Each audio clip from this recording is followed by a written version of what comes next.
with myself, and then I came out, and then everyone was like, "Oh," and I was like, "See, people just want to read, see social media, people will read whatever they want." Once I was wrong for the accused, they're like, "Oh, they'll say it, they'll say it, they'll say it." Sure, listen, it's done that well to him, and like I said, it's turned a negative into a positive. Saturday night, the whole night was unbelievable, but your fight in particular, I'm sure you enjoyed that. Oh, 100%. I was good to get back. Brilliant night, and as you said, the atmosphere, everything was brilliant. It was a brilliant night, and for me, especially special to me because it was my first time boxing in the SSC arena. So I thoroughly enjoyed it. Like proper, it was powerful. It was unbelievable. You fought in Belfast before. You fought a few times, haven't you? I've made my debut and stuff in Windsor Park and fought in the Falls Park. Um, fought in the Ulster Hall numerous times. Fought in Titanic Quarter a few times. So I mean, I've fought a lot of fights at home, but it was the first time in the SSC arena, which was special. It was powerful. Yeah. What about the first fight? You said Windsor. Wasn't that Fury's card, wasn't it? Fury from the undercard from. Well, Fury Yeah. was actually on the undercard from, which is mad. Yeah, Like, but yeah, it was. Yeah, it was. um, How was that? it was powerful as well. I mean, every single time I've boxed in Belfast, the atmosphere's been unbelievable. It's just a proper boxing city, like, and it's just no matter what, the support's unbelievable. No matter what, where you fight, whether it's a small hall show or a big arena or a stadium fight, doesn't matter. The atmosphere is always brilliant in Belfast. It's one thing that's special about it. Yeah, I mean, sorry. No, you're right. The atmosphere on Saturday was class. And I forgot to tell you, how's the hand? Oh, it's dead on. We've got a stint on at the minute. I broke a metacarpal in my hand in the second round, the third metacarpal. So I'll probably be no punching for about 5 or 6 weeks. Right.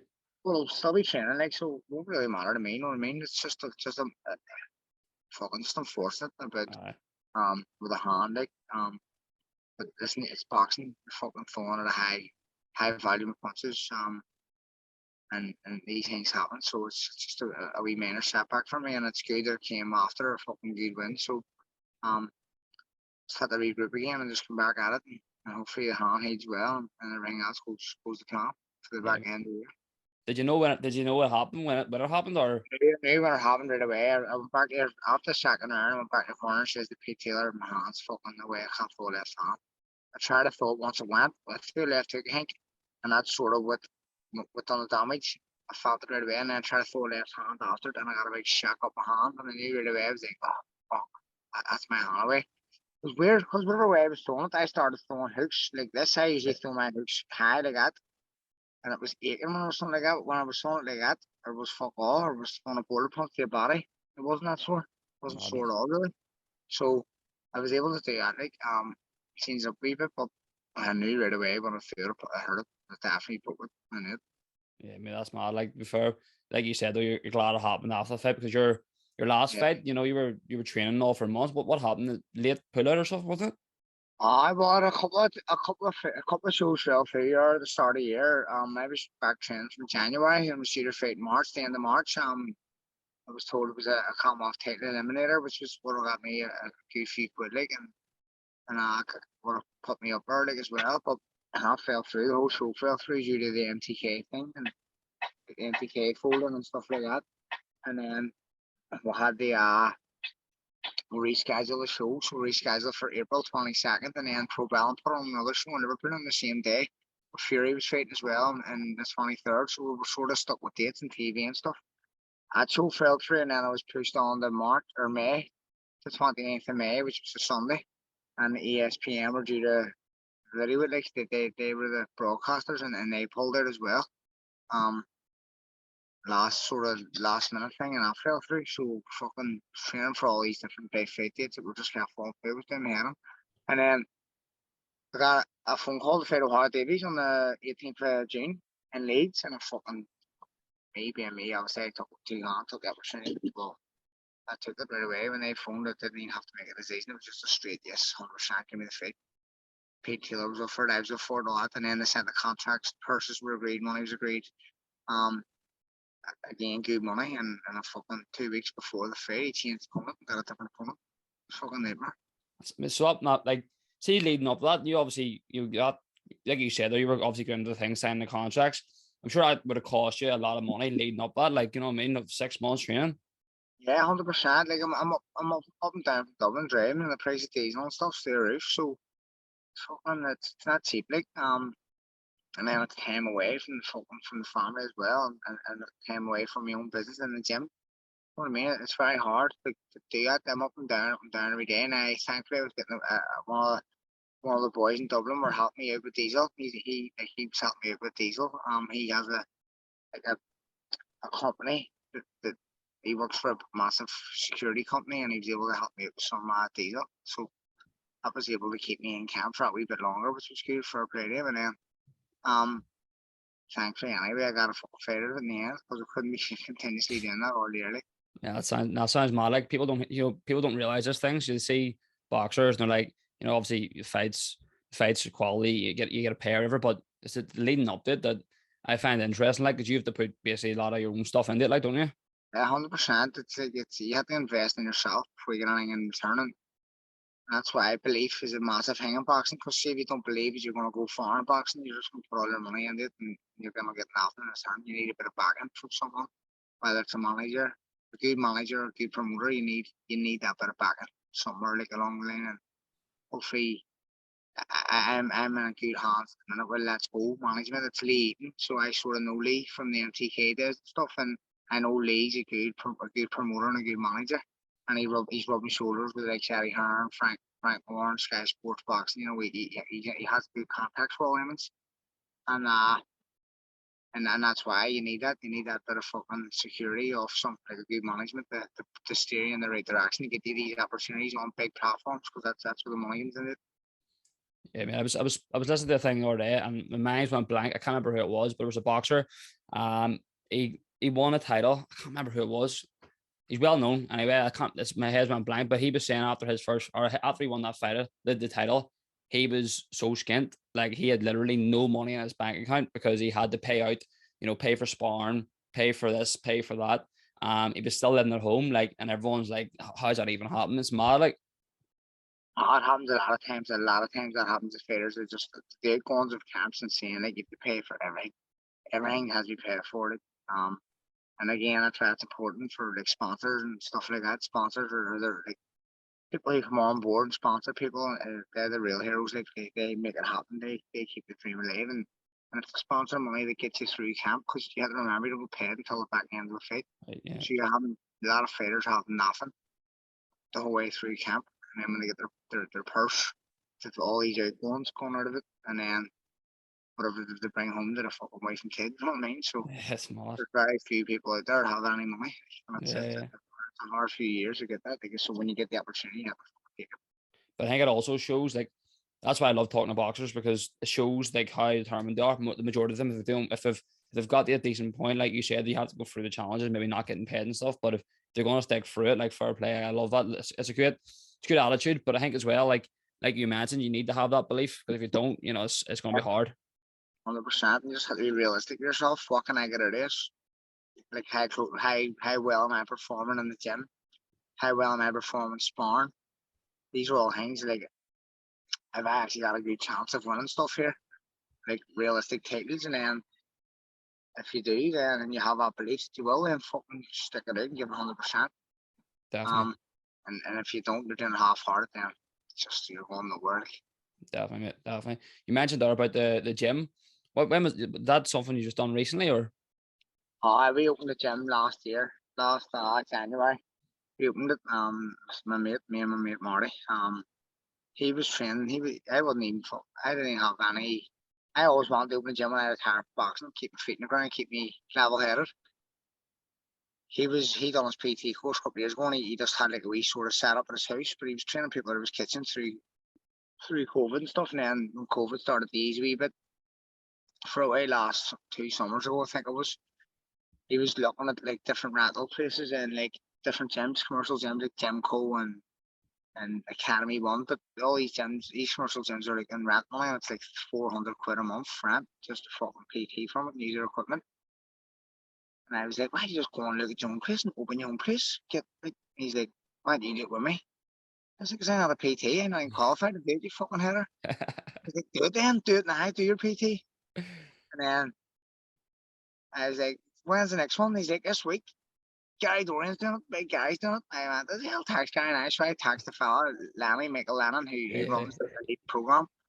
Phoned him. I was like, Lanny, what's the crack? What's hanging full? He said it's a full time course, mate. It's 9 to 5 every day for 6 weeks. Monday to Friday. I was like, fuck, this is the only break I've got from boxing because of COVID. I'm not fighting anytime soon or whatever. I got an opportunity to do this. It's not. It's the only time I'm going to be able to do it. I was like, oh, I throw me in, mate. He's like, 100% jump in. And that was it. Jim, we went down up to a place down in Canny Bay, a big unit, class, downstairs, upstairs, massive space. I was like, let's do it. Let's get this ball rolling. And that was it. One thing led to another. And I passed my course and became a qualified personal trainer with Elite. And then opened a gym, and the big lad guy, my big mate, Gary Dorian, he was on the course with me. We hired him and haven't looked back from it. We're threading now, we're friends. The gym's buzzing and we've over 100 members and everything sort of we set as a goal. We've overachieved it. You know what I mean? So like it's some buzz now. It's serious hard work. It never stops. Fuck me, I never off my phone now. Like just doing check-ins with people on the system, booking in their people, booking in their classes, check just constant. It's non-stop. But when you see the numbers in the gym and you're seeing it's powerful. Like when you're seeing the bank balance going up, it's there. These are wee wins. They're just wee wins. But again, as I say, I'm very like motivated still to do better. You know what I mean? And I want to open another place soon. I want to open another place maybe at the end of this year. But as I say, I have another wee goal now set, and hopefully that's something that I can do.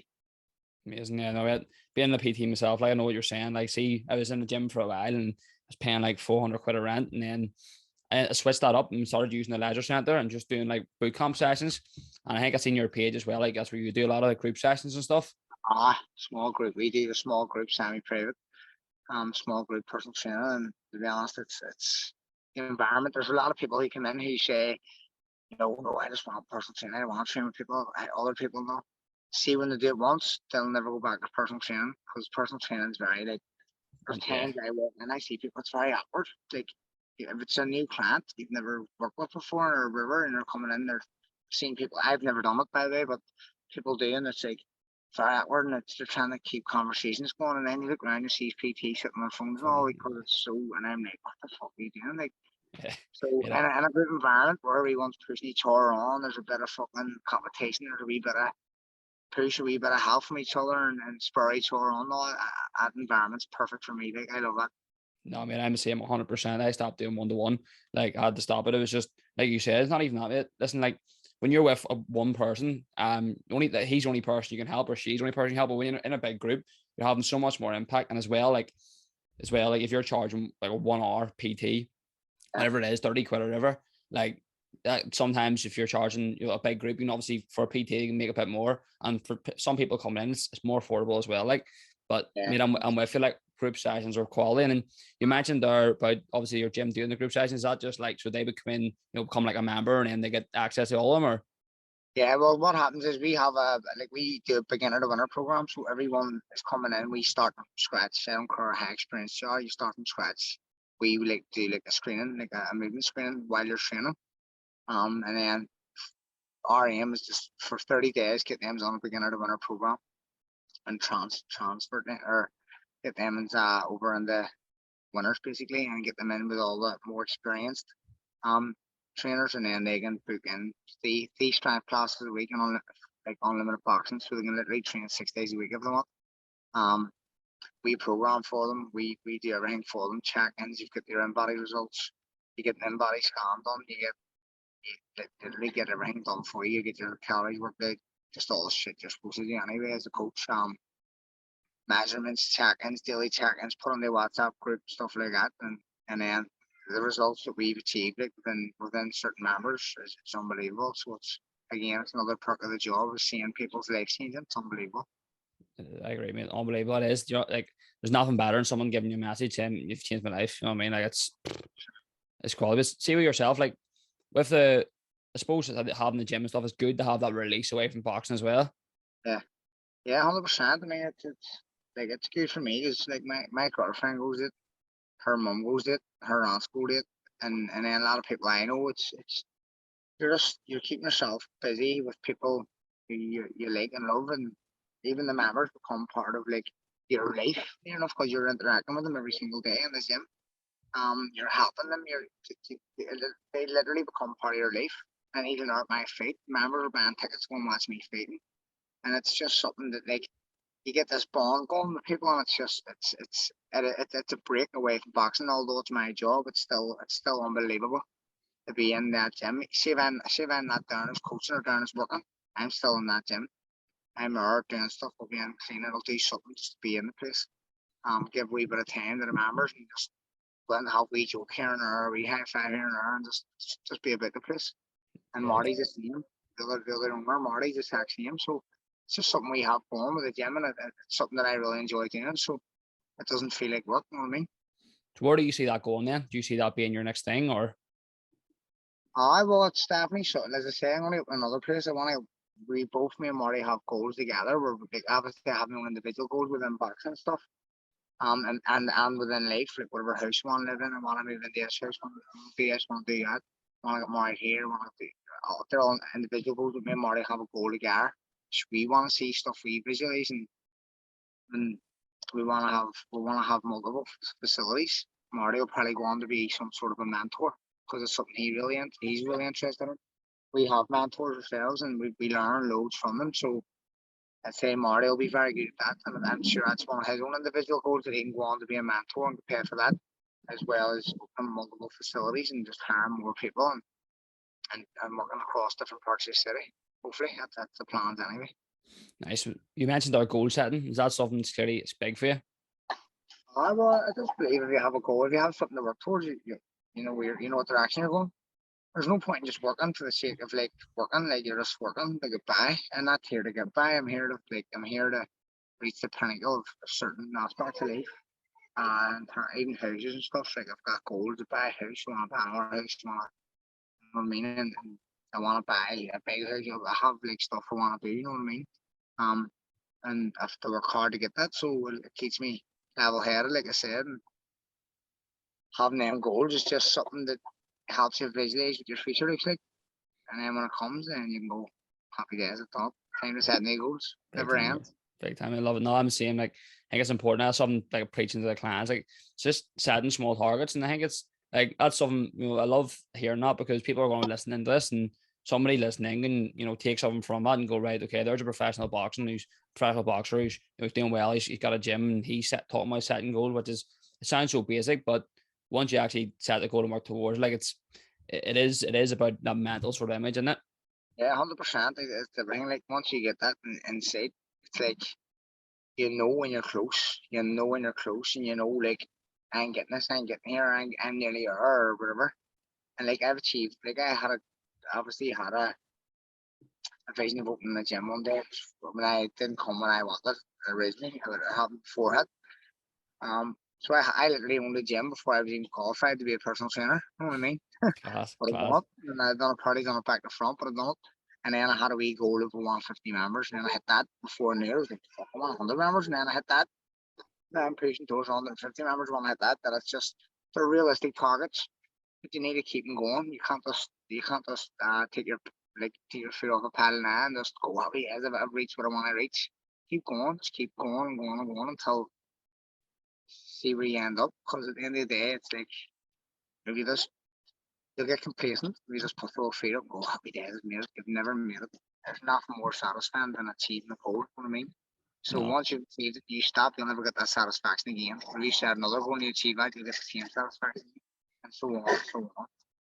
Yeah, no, 100%. That's why I love the podcast so much because see to actually make anything from a podcast, it's really hard. Like see to make a bit of money from it or make a bit of revenue, it's difficult. So that's why I'm loving the podcast. I mean, it gives you a bit of, like you said, that sort of they got a fire in the belly to push forward.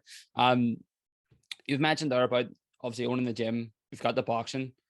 What's your life like outside that? We've got family and I know, listen, I've a close family. Girlfriend, kids, with my wee man there, Carver, he's on the road going ballistic. Life outside of boxing's just a bit of madness. I love social life, you know what I mean? I love now gargle, as you can tell. I'm yeah. sitting here next to Carver. So, yeah, I Love it. just love I love a bit of socializing, love an old beer, love an old holiday. Just what any other normal Belfast man loves. And see when you put all the hard work in, and you sacrifice so much, it's again, it's another like it's satisfying when you get to actually enjoy what everyone else enjoys daily whenever they want. I can't do it whenever I want, so whenever I actually can, I will. Yeah. And that's the way I like to live. So off to beef in the morning to make up for all the lost time. You know what I mean?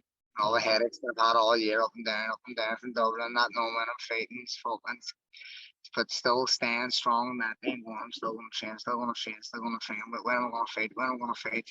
When am I going to get paid? And then it's all comes, and you get that opportunity. And it's been a long 8 months doing that. Psychologically, it's been long and it's been fucking mental. training. There's been times I've just felt like, well, what am I doing? Going up and down. Why am I doing this? Why? But I knew there was going to be a break at some stage, like, and I got it. And as I say, it's satisfying to sit back now and relax. I put on a really good performance, which I'm very happy with. My coach is very happy with, and I know now that after that performance, people are back talking about me again. Like I had a fella stop a couple of people in a row saying to me, "Yeah, you want to get back at it? You want to get back at it? The boxing?" I'm like, "I'm fucking stopped. I got it. I mean, I'm still training. I'm flat out up and down Dublin this season. Obviously, you can see us, but because I haven't fought and people haven't seen me fight, and people think I've got a wee bit stale and all, but I'm still sparring in the gym, and then when I put on a performance like that, they go, right, fuck me.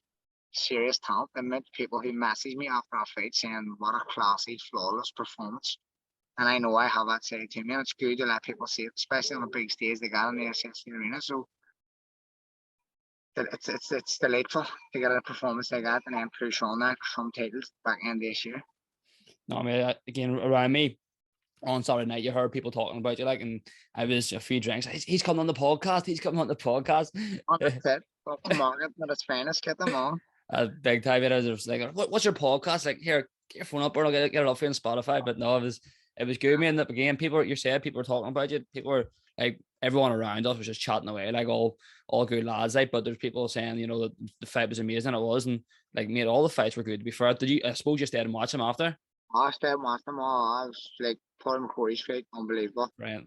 See from start of Bill, all the fights were class. Yeah. If you're a boxing supporter, you're a boxing fan, you wouldn't have went, you wouldn't have just went to watch Cannon, No.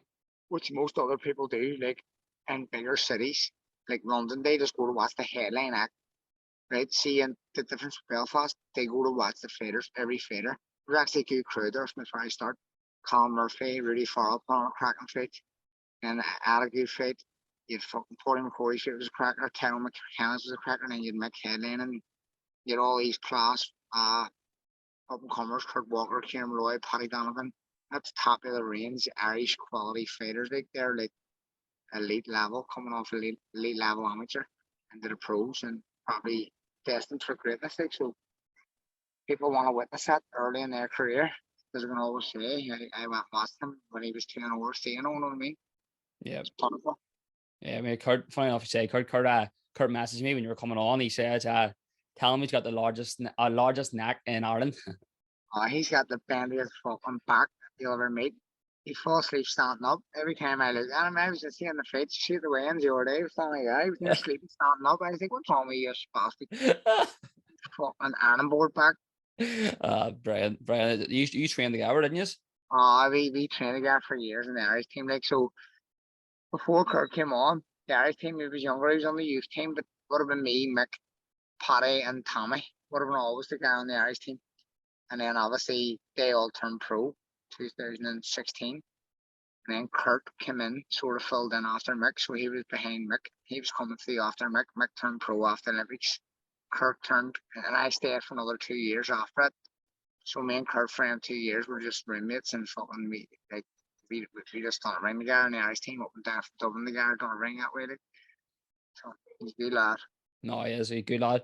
See if what was I going to say about Kurt? There was something about Kurt. Man, you're talking about mine has went blank, completely blank. I would know Kurt, mate. His fight was amazing on Saturday too. It was good to see him win. Like, but see when you were great prospect, Kurt. He's got it there. Like yeah. he's got it all there. I thought it would have taken me a bit longer to transition into the pro game because Kurt was a very like good amateur on his toes. high Yeah. feet, fast feet, always up on his toes. But he's settled down lovely. Obviously that's due to having a really good coach and on a push, so brilliant. That's what I was gonna say. Came back to me. Public nuisance. When you said it, when you mentioned Kurt, I remember, like, this is years ago. I just remember something come out. Were you with Kurt? Where'd that come about? What happened there? We were at the Commonwealth Games Right. in Australia, and I got beat by GB. I got beat or by England, like McComb. Almost split the season, and I went out and met a few of my mates who were living in Australia for a pint, and I ended up fucking getting 30 a bar and fighting with the doorman. The doorman tried to pull off my accreditation. You have accreditation to get in there to the village, and he tried to pull it off me, and fucking I pushed his hand away, and he hit me right in the mouth, so I just got wired into him. The both of us were rolling about the floor, and fucking the cops came, picked me up, and the rest of me No fucking way. into a cell. And then I got charged with being a public nuisance. I got fined like 700 quid, and then I was barred from all Broad Beach and circus parties for like barred for 10 days or something like that. It was a nightmare. That's mad. That's a mad story. Like, it's But see when Kurt was in me, so he know all about it. so what happened? Like, obviously you got put in a cell. Was that just overnight? Was it?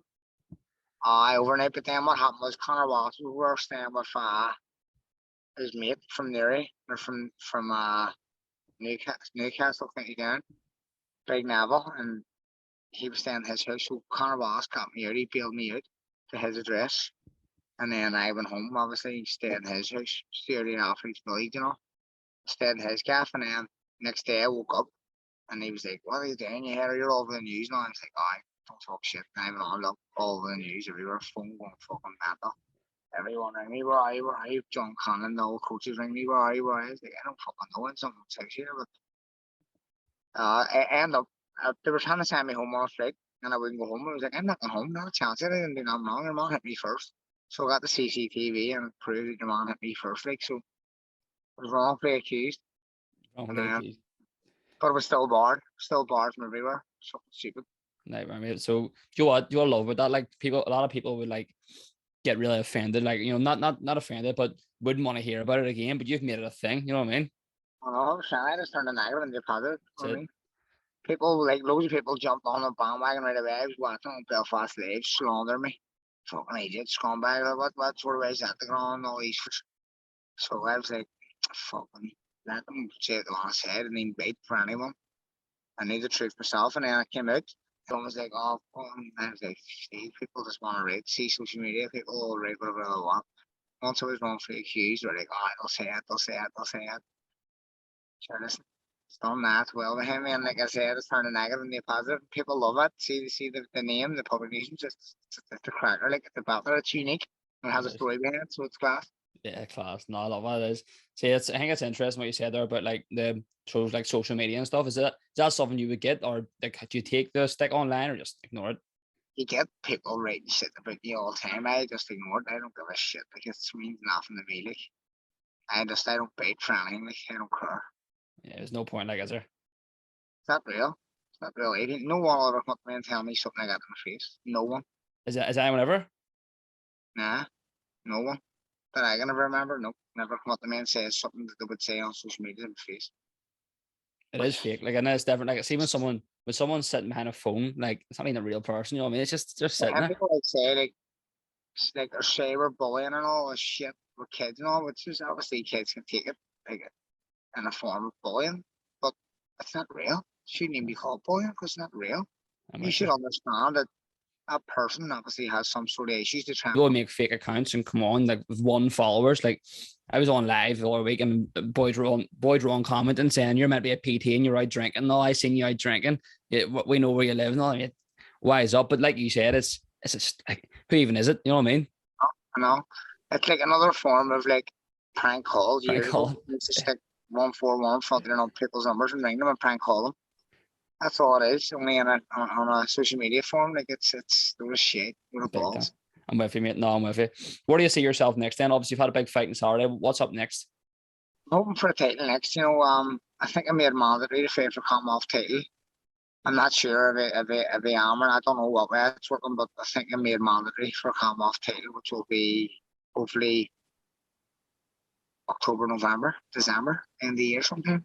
Class. Obviously now my hand will have to let this heal for a bit, but hopefully that's the next step. And if not, if that doesn't come off, I would just really want to fight for a title next, some sort of title. That's what I want. I want a strap around my waist. And,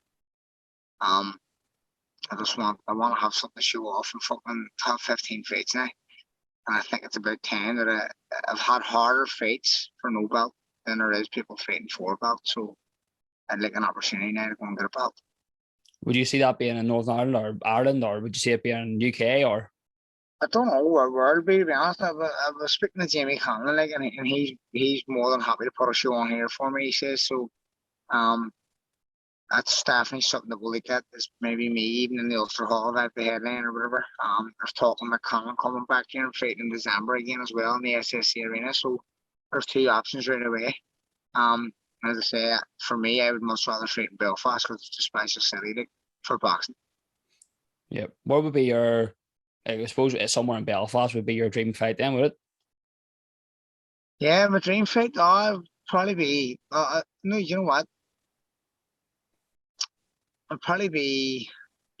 I know there's a new casement getting built. For Frampton on the Andy Town Road. I mean, I think it's a 20,000 seater or something like that in the future. But I'll probably be retired by the time that's built, folks. So it's probably unrealistic. But there's no dream venue now. I've probably boxing them all in Belfast, to be honest. Madison Square Garden, maybe in the future. Madison Square Garden or MGM in Vegas for a world title, something like that. Because of boxing all the historic venues in Belfast here. Odyssey Arena, Windsor Park, Falls Park, Ulster Hall, you name it, I've done it. So maybe go stateside and get a big world title fight in one of the historic venues over there, MGM Arena or MGM Grand, or else Madison Square Garden, something like that. So I think it's class that you're able to do what you love, and obviously get paid for it, and if you get to go to America and travel around, like it's unbelievable. Do you think? Is there you obviously talk about you don't really have a dream venue, but would you have a dream fight or anyone? Would it be someone you like? I want that. Don't know, like Ryan Garcia obviously comes to mind, but he's not a world champion, so at the minute, no, not really. Like every boxer always wants to fight a world champion,